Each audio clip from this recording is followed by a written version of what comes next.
Assalamualaikum warahmatullahi wabarakatuh. Sobahal khair ayhat talabah, kaifa halukum? Semoga selalu dalam lindungan Allah, diberi kesehatan dan selalu diberikan semangat untuk belajar.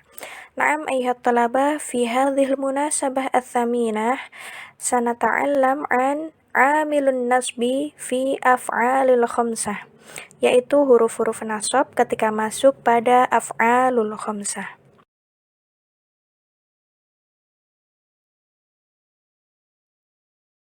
Baik, yang akan kita pelajari sekarang adalah amilun nasbi atau huruf-huruf nasab, yang mana sebenarnya ada banyak, bukan hanya 3, tapi yang kita pelajari saat ini adalah an, lan, dan li.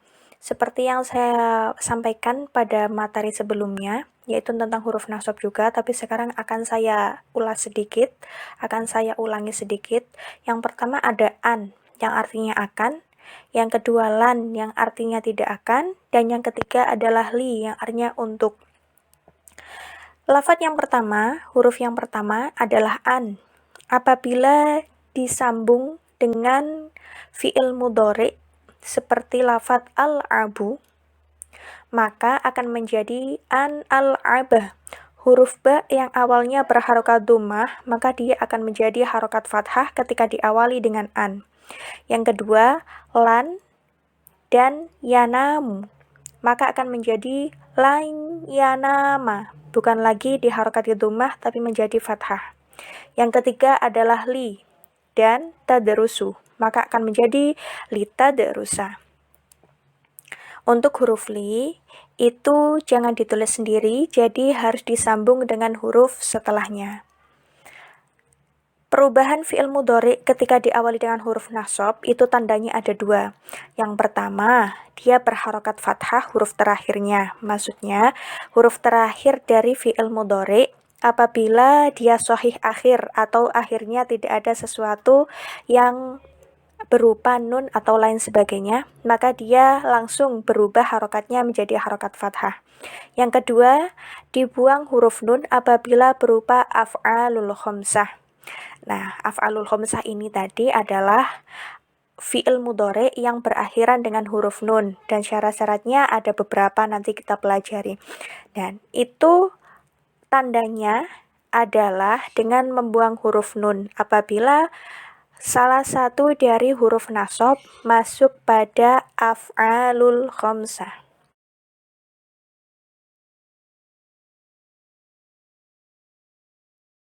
Setelah kita membahas huruf-huruf nasab, sekarang kita masuk pembahasan kepada af'alul khamsah itu sendiri. Apa itu af'alul khamsah? Af'alul khamsah adalah 5 kata kerja yang karakteristiknya berbeda dengan kata kerja lain karena faktor dhamir atau kata ganti. Jadi ini hanya ada 5, walaupun bentuknya menunjukkan pekerjaan bermacam-macam, tapi dia akhirnya sama, berupa nun. Dan itu ada sebabnya karena faktor dhamir atau kata ganti. Dhamir yang digunakan untuk af'alul khamsah diantaranya huma untuk mereka laki-laki yang berjumlah 2, hum untuk mereka laki-laki yang lebih dari 2 atau biasa disebut dengan jamak, antuma kamu laki-laki atau kamu perempuan yang jumlahnya ada 2, karena bentuknya untuk laki-laki dan perempuan itu sama, yaitu antuma. Kemudian antum yang artinya kalian laki-laki, yaitu lebih dari 2 atau jamak. Dan yang terakhir adalah anti yang artinya kamu perempuan yang jumlahnya ada 1. Nah, ketika diletakkan atau dibuat dalam contoh kalimat dari fi'il mudhari, maka akan saya berikan contoh seperti berikut. Untuk huma, contohnya adalah lafaz yaf'alani. Hum yaf'aluna. Antuma taf'alani. Antum taf'aluna. Dan anti taf'alina. Sebenarnya bisa menggunakan kata yang lain seperti misal yaf'alani diganti dengan yadhabani, atau yaf'aluna diganti dengan ya'kuluna atau yashrabuna dan lain sebagainya. Tapi untuk memudahkan kita menggunakan huruf-huruf yang dari lafaz fa'ala. Maka contohnya seperti yaf'alani, yaf'aluna, taf'alani, taf'aluna, taf'alina. Pada semua huruf-huruf af'alul khamsah, pada lafadz af'alul khamsah tersebut, semuanya berupa huruf nun, huruf terakhirnya. Nah, nanti apabila dia didahului oleh salah satu dari huruf nasab, maka akan berubah dengan cara dibuang huruf nunnya.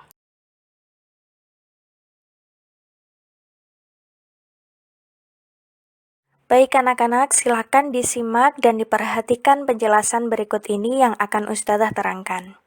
Huruf-huruf nasab apabila masuk pada af'alul khamsah, tandanya adalah dengan membuang huruf nun. Terkecuali apabila masuk pada kata kerja dengan dhamir atau kata ganti hum yang disebut wawu jamak yang terdapat pada jamak mudzakkar salim. Maka tandanya adalah dengan membuang huruf nun lalu menggantinya dengan alif. Silakan perhatikan contoh berikut.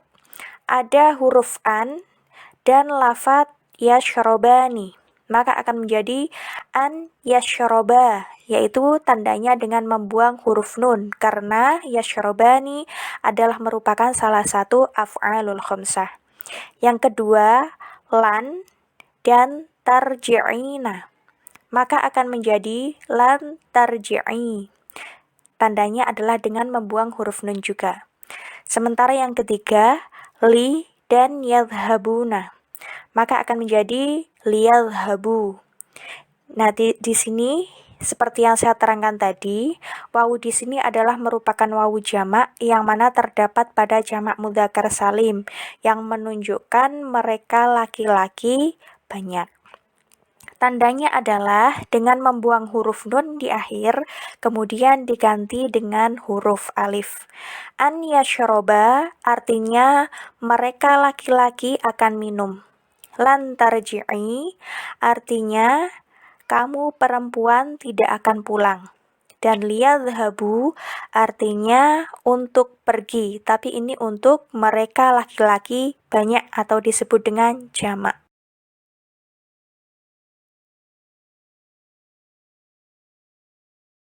Taib ayyuhat talabah, setelah kita membahas tentang amilun nasbi fi af'alil khamsah, sekarang kita akan masuk pada bab baru yaitu tentang al-mihnatu. Madza? Al-mihnatu, yang artinya adalah profesi. Berikut saya tampilkan ada beberapa profesi yang ada di sekitar kita mungkin, yang akan kita pelajari bahasa Arabnya satu persatu. Akan saya bacakan kemudian ditirukan. Sa'iyul baridi, rassamun, musawwirun, sa'iqun, syurtiyun, hallaqun, mudarrisatun, tabibun, muhandisun, tilmidun, muhamin, jundiyun, tabbakhun, khayyatun, fallahun, mumarridatun, at-tajiru, rabbatul baiti. Demikian adalah beberapa kosakata baru tentang al-mihnah atau tentang profesi yang ada di sekitar kita. Ya, bisa dilihat sudah ada tulisan Arabnya dan juga ada terjemahnya di situ. Silakan kalian pelajari, kalian hafalkan dan kalian praktekkan dalam percakapan sehari-hari. Taib ayyuhat talabah, berakhir sudah materi kita untuk hari ini. Nakhtatim biqiraati alhamdulillah. Alhamdulillahirabbil alamin. Selamat belajar semuanya. Syukran jazilan ala husni itimamikum wa ma'an najafi kullil umur. Assalamualaikum warahmatullahi wabarakatuh.